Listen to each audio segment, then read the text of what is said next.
Hello, I'm Arfie. And you're here, probably, because you're frustrated with trying to pull anchors out of your wall.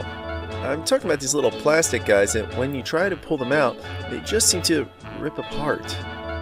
Like your dreams, because your tool was a little too forceful. Back off, compadre.